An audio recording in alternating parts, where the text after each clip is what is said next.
Subset levels using default math Fibonacci retracement ini adalah sedikit rahasia yang saya miliki dan saya gunakan bertahun-tahun serta saya simpan sendiri.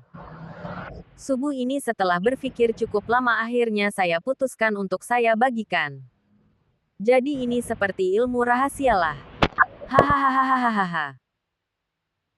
Oke, seperti telah kita ketahui, perhitungan kek levels yang dilakukan dengan menggunakan indikator skekset levels adalah perhitungan standar deviasi yang dilakukan dengan mengambil nilai-nilai helok pada rentang waktu tertentu sesuai dengan rentang waktu kek levels itu sendiri.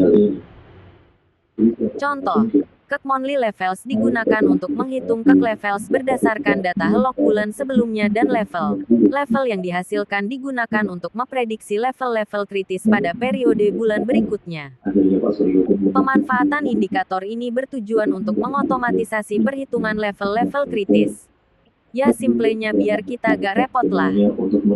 Instan lah hehehehe menganalisa chart ala kek Kanggun www.belajarbisnisforex.com 159 sejauh ini level-level yang dihasilkan cukup akurat dan mampu memprediksi dan memproyeksikan level-level kritis di periode berjalan. Tidak ada yang salah dengan perhitungan yang dilakukan indikator-indikator ini hanya berdasarkan teori kekuafes penggunaan data yang digunakan kurang tepat. Kurang tepat saya menyebutnya ya bukan salah.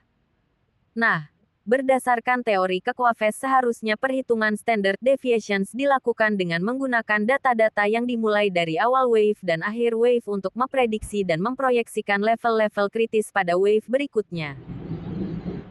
Keterbatasan kemampuan saya dalam programming untuk membuat indikatornya membuat saya tidak mampu membuat level-level ini berdasarkan konsep dasarnya. Akhirnya untuk menyederhanakannya saya melakukan generalisasi dengan hanya menggunakan data-data pada periode tertentu sebelumnya untuk memproyeksikan level-level di periode tertentu tersebut yang sedang berlangsung.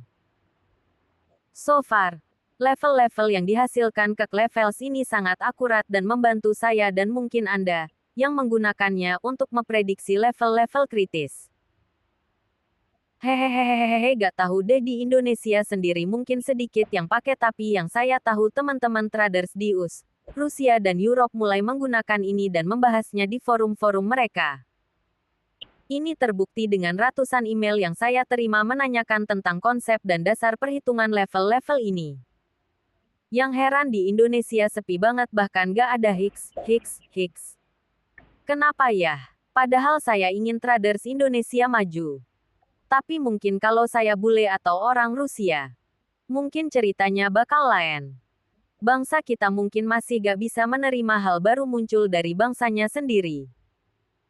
Sungguh memprihatinkan budaya yang ditanamkan penjajah ratusan tahun yang lalu pada kakek nenek kita masih melekat di dena-dena keturunannya. Hahaha. Menganalisa chart ala kek Kanggun www.belajarbisnisforex.com 160 tapi ini bener loh, sepertinya, gini saya punya teman lulusan perguruan tinggi ternama di Indonesia. Orangnya jenius. Sangat jenius di bidang elektronik. Beberapa tahun yang lalu dia menemukan konsep pengembangan IC untuk komputer, sangat canggih dan akan meningkatkan performa komputer. Setahun dia menawarkan konsep ini di Indonesia door to door. Dan gak ada yang mau menerimanya. Padahal dia ingin konsep tersebut digunakan untuk membantu bangsanya mengembangkan teknologi komputer di Indonesia. Gak ada yang mau. Akhirnya dengan sangat terpaksa dia menawarkan konsep ini ke Intel. Dan tahu apa reaksi Intel? Tanpa banyak diskusi setelah dia presentasi Intel membelinya. Bahkan Intel yang menguruskan hak paten untuknya dan merekrutnya bekerja di Intel. Dan Anda tahu, di seluruh komputer yang Anda gunakan yang menggunakan prosesor produk 2000-an ke atas di dalamnya ada teknologi anak bangsa ini dan hanya segelintir orang yang mengetahuinya. Seperti saya sampaikan sebelumnya data-data yang digunakan untuk menghitung level-level standar deviasi dalam indikator kekset level seharusnya menggunakan data-data setengah gelombang yang sudah terbentuk untuk memproyeksikan level-level pada setengah gelombang berikutnya. Nah, dari perhitungan sekelompok data ternyata rentang atau jarak set plus 1 dan set minus 1 sebenarnya lebih pendek sedikit dari jarak nilai terendah dan tertinggi. Kalau boleh dikatakan hampir samalah. Jarak set minus 1 dan set plus 1 dari perhitungan-perhitungan yang saya lakukan berkisar di antara 95% sampai 98% dari jarak nilai terendah dan tertinggi. So, melihat ini saya pikir tidak ada salahnya saya memanfaatkan fasilitas Fibonacci retracement yang ada di MetaTrader untuk membuat level-level yang saya inginkan. Berawal dari sinilah saya selalu menggunakan Fibonacci retracement yang saya modifikasi angkanya disesuaikan dengan standar saya untuk menghitung level-level kritis di gelombang yang sedang berjalan. Menganalisa chart ala Kek Kang Gun, www.belajarbisnisforex.com. 161 Oke. Saya akan jelaskan dulu bagaimana mensetup Fibonacci retracement sesuai dengan Kek levels. Kita tidak akan menggunakan nilai-nilai Fibonacci hehehehe. Begini caranya. A. Pasang Fibonacci retracement pada MetaTrader Anda di chart apa saja. B. Klik Fibonacci retracement properties C. Pilih atau klik Fibo levels. Nah, di sini akan Anda lihat dua kolom. Pertama kolom level dan kedua kolom descriptions D. Hapus semua level yang ada di kolom levels. Sampai kosong E. Lalu isi dengan nilai baru seperti di bawah ini. Level descriptions pukul 2% $1.75% pukul 1.50% pukul 1.25% pukul 1% $0.75% pukul 0.50% pukul 0.25% pukul 0% minus 0.25% minus 0.50% minus 0.75% minus 1.00% menganalisa chart ala Kek Kang Gun, www.belajarbisnisforex.com. 162F. Klik OK dan Anda sudah punya levelnya hehehehe. Nah, begitulah cara membuatnya dengan memanfaatkan tools Fibonacci retracement yang ada di MetaTrader. Lalu bagaimana kita menggunakannya? Gampang. Anda hanya perlu menempatkan tik pertama Fibonacci level baru kita di high dan titik keduanya di low. Selalu begitu pemasangannya. Jangan bolak-balik nariknya. Hehehehe, coba dulu deh. Sebelum saya lanjutkan ke teori atau pemahaman Kek Wave dan bagaimana kita menggunakan Kek levels manual ini. Please bagi Anda yang memahami Fibonacci. Dalam mempelajari ini lupakan deh. Karena akan banyak bertentangan nantinya. Bukannya saya gak percaya konsep Fibonacci retracement dan angka Fibonacci-nya. Tetapi saya lebih suka menggunakan sesuatu yang saya pahami. Toh kita gak lebih bodoh dari Tuan Fibonacci dan Tuan Elliott Wave kan? Mungkin kita malah punya potensi otak yang lebih baik dari mereka kalau kita mau make otak kita kan? Hahaha Wave 1 mari kita lanjutkan pelajarannya. Kita akan ngomongin tentang wave dulu. Atau gelombang lah bahasa Indonesianya. Seperti kita ketahui harga bergerak berpola dan jika kita amati susunan candlestick di chart maka pola pergerakan harga ini mirip gelombang. Memang begitulah harga bergerak. Terlihat seperti acak. Tetapi sesungguhnya pergerakan yang terlihat acak itu bergerak membentuk gelombang-gelombang tertentu. Ada iramanya. Ada ritmenya hehehehe. Cobalah amati chart di TEF berapapun. Titik-titik.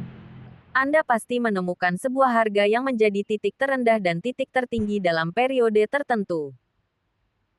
Dan jika kita hubungkan titik-titik ini maka akan dapat kita lihat dengan jelas bentuk gelombang menganalisa chart ala Kek Kang Gun, www.belajarbisnisforex.com. 163 gelombang yang terbentuk karena pergerakan harga ini.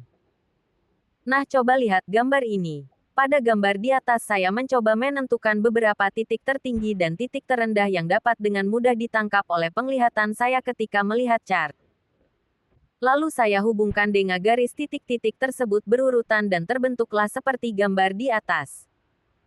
Dengan garis tersebut kita dapat dengan mudah melihat gelombang yang terbentuk seperti yang maksudkan. Tetapi apa hanya ini gelombangnya? Coba lihat lagi gambar di bawah ini. Menganalisa chart ala Kek Kang Gun, www.belajarbisnisforex.com. 164 Tetapi kok banyak amat gelombang yang terbentuk?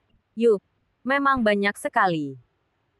Saya akan katakan gelombang-gelombang yang terbentuk jumlahnya adalah tidak terhingga gelombang, dari yang sangat besar sampai yang sangat kecil gelombangnya. Garis merah yang saya buat adalah gelombang-gelombang yang masih bisa saya lihat dengan mata saya di chart D1. Chart D1. Yuk. Sekarang coba bayangkan satu candlestick di chart di atas mewakili pergerakan harga satu hari kan. Gimana kalau kita melihat apa yang terjadi di TFH1 untuk satu hari saja? Maka kita juga akan menemukan banyak gelombang yang terjadi di dalam satu hari itu. Lalu bagaimana kalau kita melihat apa yang terjadi selama 1 jam? Di M1 atau M5 maka kita juga akan menemukan banyak sekali gelombang. Artinya jelas gelombang-gelombang yang terbentuk jumlahnya tak terhingga. Terjawab ya pernyataan saya, hehehe. Nah, sekarang coba lihat apakah ada pola seragam yang terjadi di gelombang-gelombang tersebut. Apakah ada pola turun sekian naik sekian kali lalu turun sekian gelombang dan apalah? Ada gak? Saya jawab tidak ada. Pola yang terbentuk random dan acak. Karena pergerakannya tergantung dari parameter-parameter yang menyebabkan harga itu bergerak yang notabene tidak berpola. Hehehe. Agak sedikit gemetar nih membantah Tuan Elliott Wave, hihi. Menganalisa chart ala Kek Kanggun, www.belajarbisnisforex.com. 165 contoh wave 2. Mari kita lanjutkan lagi. Saya yakin teman-teman sudah melihat gambar yang saya posting. Dan saya yakin teman-teman tidak akan menemukan pola pergerakan tertentu yang seragam. Dan teman-teman bisa bikin sendiri seperti itu. Kalau perlu bikin dari tahun 1978. Lihat deh. Amati ada nggak? Hehehe, kalaupun ada. Saya yakin cuman dipas-pasin doang atau disesuai-sesuaikan biar sama atau pas dengan teori. Ataupun kalau ada yang membantah, jangan lihat di TEF kecil. Lihat di TEF besar dong. Saya hanya bilang apa bedanya TEF besar dan TEF kecil. Mengapa harus di TEF besar saja? Apakah data harga di TEF besar dan TEF kecil berbeda? Hehehehe. Saya berani bilang bahwa TEF besar dan TEF kecil tidak ada bedanya. Bahkan TEF kecil sesungguhnya lebih lengkap datanya. Jika kita ingin melihat gambaran TEF besar di TEF kecil gampang sekali. Menganalisa chart ala Kek Kanggun, www.belajarbisnisforex.com. 166 zoom out saja chart di TEF kecil maka kita akan melihat gambaran pergerakan harga sebagaimana yang ada di TEF besar bahkan lebih akurat. Di TEF kecil banyak whipsaw. So what? Apakah whipsaw sebuah kesalahan? Apakah whipsaw sebuah kekeliruan atau penyimpangan data? Bukankah itu data harga juga? Di TEF kecil banyak false signal. False signal apa? Apa maksudnya false signal? Apakah yang dimaksud dengan false signal itu karena harga bergerak tidak sesuai dengan alat ukur atau teori yang kita gunakan? Lalu yang benar yang mana? Data harga itu sendiri atau alat ukur atau teori yang kita gunakan yang benar? Hahaha, yang jelas yang ngomong seperti itu sebenarnya tidak mengerti apa itu harga. Bagaimana dan mengapa harga bergerak? Atau kasarnya bisa saya bilang orang seperti ini tidak tahu apa-apa tentang apa yang sedang dibicarakannya. Omongan seperti ini lebih sering muncul karena copy paste saja dari pendapat atau informasi yang diterimanya secara bulat-bulat tanpa dikunyah dan dirasakan dulu. Otaknya hanya seperti harddisk tempat penyimpan informasi. Padahal di otaknya juga ada prosesor yang mampu menganalisa informasi yang diterimanya tapi tidak pernah dipakai. Hehehe, agak pedes nih ngomongnya. Kenapa? Saya sudah muak dengan omong kosong yang sering didengung-dengungkan di forum-forum, blog atau chat room tentang hal ini. Kenapa? Karena saya kasihan dengan para trader baru yang mendapatkan informasi yang menyesatkan seperti ini. Kasihan mereka. Nah, kembali ke bahasan. Lalu kalau pola wave gelombangnya random atau acak, berarti bisa dibilang nggak ada pola dong. So gimana kita mengamati gelombang ini? Mudah. Tuhan menciptakan segala sesuatu berpasangan. Begitu juga dengan gelombang pergerakan harga ini juga diciptakan berpasangan. Dan gelombang yang terjadi hanya ada dua jenis. Gelombang naik dan gelombang turun. Itu saja. Wave up dan wave down. Begitu saja berulang-ulang. Bergantian dari waktu ke waktu. Di atas saya sudah memperlihatkan bahwa gelombang yang terjadi sangat banyak menganalisa chart ala Kanggun, www.belajarbisnisforex.com. 167 jumlahnya. Sampai bingung kita ngeliatnya kan? Nah, untuk melakukan pengamatan terhadap gelombang yang terjadi ini dan menggunakannya sebagai salah satu informasi yang bisa kita gunakan untuk menganalisa pergerakan harga, maka kita memerlukan beberapa definisi yang akan kita sepakati bersama sehingga kita akan bicara dengan bahasa dan pengertian yang sama nantinya. Mulai saat ini dan selanjutnya, pengertian satu gelombang dalam trade ini artinya adalah pergerakan harga yang terdiri atas satu gelombang naik dan satu gelombang turun. Jadi gelombang naik adalah setengah dari gelombang yang terjadi dan begitu juga gelombang turun adalah setengah dari gelombang yang terjadi.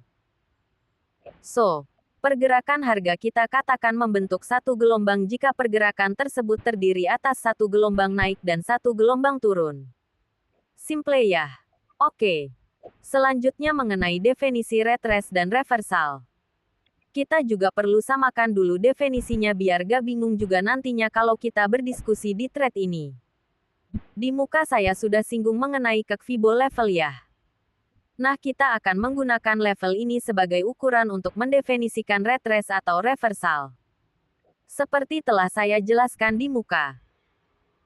Kita akan menggunakan tinggi gelombang naik untuk mengukur level-level kritis gelombang turun yang sedang terbentuk dan begitu juga kita akan menggunakan tinggi gelombang turun untuk mengukur level-level kritis gelombang naik yang sedang terbentuk. Nah, retrace akan kita bagi menjadi 4 jenis. Retrace kecil. Retrace yang terjadi ketika harga bergerak sebesar 0,5% dari puncak atau lembah setengah gelombang sebelumnya. Retrace normal. Retrace yang terjadi ketika harga bergerak mencapai balance baik menganalisa chart ala Kanggun, www.belajarbisnisforex.com. 168 dari puncak ataupun dari lembah. Retrace medium. Retrace yang terjadi ketika harga bergerak sebesar 1,5% baik dari puncak atau lembah setengah gelombang sebelumnya. Retrace besar. Retrace yang terjadi ketika harga bergerak sebesar 2% baik dari puncak atau lembah setengah gelombang sebelumnya dan dalam kata lain harga kembali ke nilai puncak atau lembah setengah gelombang sebelumnya. Lalu definisi reversal kita definisikan jika harga bergerak melebihi 2% baik dari puncak atau lembah setengah gelombang sebelumnya. Wave 3, mari kita lanjutkan pelajarannya. Untuk memudahkan memahami definisi retrace dan reversal kayaknya mesti dengan contoh deh. Oke lah. Biar jelas ini contohnya. Menganalisa chart ala Kanggun, www.belajarbisnisforex.com. 169 jika Anda lihat pada gambar di atas maka BC adalah retrace kecil gelombang turun dari gelombang naik AB. Dan 2-3 adalah retrace normal gelombang turun dari gelombang naik 1-2. Lalu YZ adalah retrace medium gelombang turun dari gelombang naik XY. Pada gambar di atas BC adalah retrace besar gelombang naik dari gelombang turun AB. Dan jika Anda lihat pada gambar, gelombang YZ adalah reversal berupa gelombang naik dari gelombang turun XY. Dengan gambar di atas mungkin jadi jelas istilah 0,5% atau 1,5% dan 2% yang saya gunakan untuk menjelaskan definisi retrace dan reversal. 0,5% itu maksudnya harga bergerak sejauh 0,5 standar deviasi. 1,5% itu maksudnya bergerak 1,5 standar deviasi dari level yang kita gunakan. Hehehe, menganalisa chart ala Kanggun, www.belajarbisnisforex.com. 170 membuat level-level kritis. Selanjutnya kita akan bicara mengenai bagaimana kita menentukan gelombang naik atau gelombang turun yang akan kita gunakan sebagai dasar untuk mengukur gelombang yang sedang berjalan. Tetapi sebelum ke sana saya ingin kita paham dulu mengenai konsep gelombang yang akan kita gunakan. Sebagaimana saya sudah sebutkan berulang-ulang, harga bergerak bergelombang dalam periode-periode tertentu. Gelombang-gelombang harga ini muncul karena proses yang terjadi di pasar itu sendiri, yaitu karena adanya transaksi jual-beli. Nah, seperti telah saya sampaikan dan perlihatkan juga, Ternyata gelombang yang terbentuk dalam pergerakan harga sangat banyak. Jumlahnya tidak terhinggalah. Dan celakanya, kita juga jadi kesulitan untuk mengelompokkan gelombang-gelombang ini berdasarkan periodenya. Cobalah Anda lihat kembali garis-garis gelombang yang saya buat sebelumnya. Lihat, bisakah kita mengelompokkan bahwa satu gelombang adalah kelompok gelombang tertentu? Hehehe, pusing deh pasti. Saya jamin. Dan hasilnya pun setiap orang akan berbeda dalam mengelompokkannya sehingga analisanya tentu saja hasilnya akan berbeda juga. Inilah salah satu kelemahan konsep yang dikembangkan Elliott Wave dengan pola 1, 2, 3, 4, 5 ABC-nya. Cobalah tanya setiap pengguna konsep ini tentang bagaimana mereka memplot konsep itu di chart pada pair yang sama. Saya jamin Anda akan melihat banyak perbedaan. Artinya ada sesuatu yang tidak mampu dijelaskan secara gamblang oleh konsep ini. Nah, lalu bagaimana kita menggambarkan gelombang ini? Mudah banget. Hehehe, dan saya jamin setiap kita nantinya tidak akan berbeda membaca dan menggambarkannya. Hehehe. Caranya sederhana. Buka chart Anda dengan tab berapapun. Lalu cari titik terendah dan tertinggi pada chart Anda yang terlihat membentuk gelombang naik atau turun, semampu mata Anda melihatnya. Menganalisa chart ala Kek Kang Gun, www.belajarbisnisforex.com. 171 tandai titik-titik tersebut. Nah, sekarang jadi jelas gelombang harga yang terbentuk di chart Anda. Pada gambar di bawah ini saya contohkan chart USD/JPY di time frame M1, 1 minutes.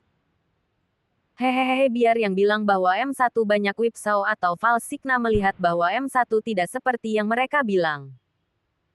Nah, pada gambar di atas saya menandai titik-titik terendah dan tertinggi yang membentuk gelombang naik turun sebatas mata dan otak saya bisa menangkapnya. Terlihat kan bentuk gelombang yang terjadi dalam pergerakan harga USD/JPY. Di muka saya sudah menjelaskan juga bahwa kita akan mengukur gelombang yang sedang terbentuk berdasarkan ukuran gelombang sebelumnya. Jadi jika kita akan mengukur gelombang turun yang sedang terbentuk maka kita butuh gelombang naik sebelumnya untuk menempatkan kek Fibo kita. Kek Fibo. Gak mau disamain sama Fibonacci. Kita sebut aja kek level deh. Selanjutnya, hehehehehehe. Contoh lagi deh. Lihat gambar di bawah. Menganalisa chart ala Kek Kang Gun, www.belajarbisnisforex.com. Untuk memudahkan pada titik-titik yang kita tandai tadi saya memberinya nama. Nah, misalkan kita ingin mengukur gelombang turun yang terjadi setelah gelombang naik AB terbentuk. Maka gelombang naik AB lah kita akan menempatkan kek level untuk mengukur gelombang turun yang akan terjadi. Dan setelah terjadi kita tahu bahwa gelombang turun BC yang terbentuk adalah retrace normal dari gelombang naik AB. Jadi kita menggunakan gelombang sebelumnya untuk mengukur gelombang berikutnya.